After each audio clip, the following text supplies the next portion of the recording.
इस प्रॉब्लम में x N एक सीक्वेंस है जो रियल सीक्वेंस है और इसकी जो टर्म्स है, फर्स्ट टर्म है √1, सेकेंड टर्म है -√1, थर्ड टर्म √2, फिर -√2 और इसी तरह से आगे बढ़ रहा है। एक another sequence Y N define करी गई है जो एक्स एन का एवरेज है, यानी कि एक्स एन से आती है।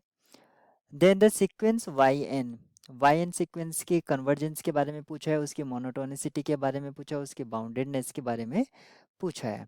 इसके लिए हम कुछ पॉइंट्स को रिकॉल कर लेते हैं। अगर सीक्वेंस कन्वर्जेंट है तो ये इम्प्लाई करता है, या इफ एंड ओनली इफ हम कह सकते हैं, कॉची होगा।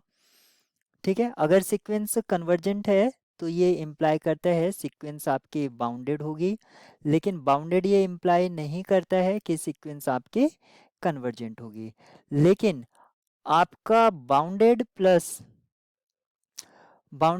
मोनोटोनिसिटी ये इम्प्लाई करती है कि सीक्वेंस आपकी कन्वर्जेंट होगी, लेकिन कन्वर्जेंट ये इम्प्लाई नहीं करती है कि आपकी जो सीक्वेंस है वो मोनोटोन होगी।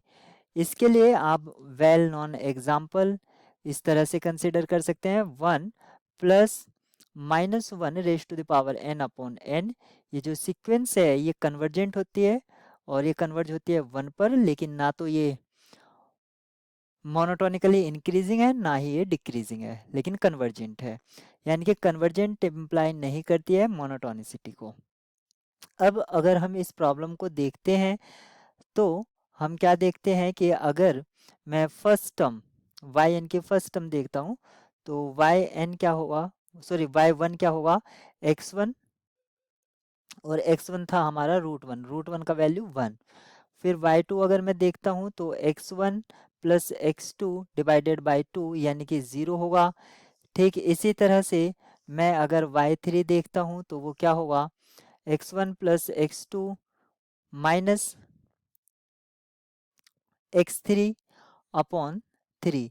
x1 का वैल्यू √1, फिर -√1 प्लस √2/3, और इसका वैल्यू आएगा √2/3।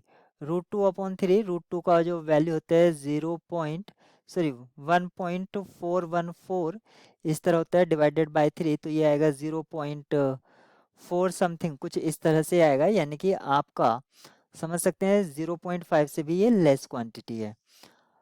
आपने y1 देखा, जो वैल्यू था वो आपकी 1 थे, फिर y2 देखा वो 0, फिर y3 देखा वो 0.5 या अप्रॉक्सीमेट दिस, फिर 0। इस तरह से आप देख सकते हैं ऑल्टरनेटिवली, जिनको मैंने सर्कुलर किया है, ऑल्टरनेटिवली डिक्रीजिंग है और ऑल्टरनेटिवली जीरो जीरोज हैं। तो मैंने आपको पहले बता दिया है कि ऐसा ज़रूरी नहीं है कि सीक्वेंस अगर अगर कन्वर्जेंट है तो वो डिक्रीजिंग होगी या इंक्रीजिंग होगी, यानी कि उसका मोनोटोनिक नेचर होना कंपलसरी नहीं है। लेकिन ये जो सीक्वेंस हमने वाई एन है, ये सीक्वेंस कन्वर्ज कर रही है ज़ीरो को, कन्वर्ज कर रही है, तो ये बाउंडेड भी होगी। ऑप्शन ए हमने पहले ही देख लिया है कि मोनोटोनिक नहीं है, नॉट बाउंडेड, तो ये गलत हो जाता है। और सीक्वेंस आपके कन्वर्जेंट है लेकिन कहा है नॉट कन्वर्जेंट, ऑप्शन डी यहाँ पर करेक्ट होगा।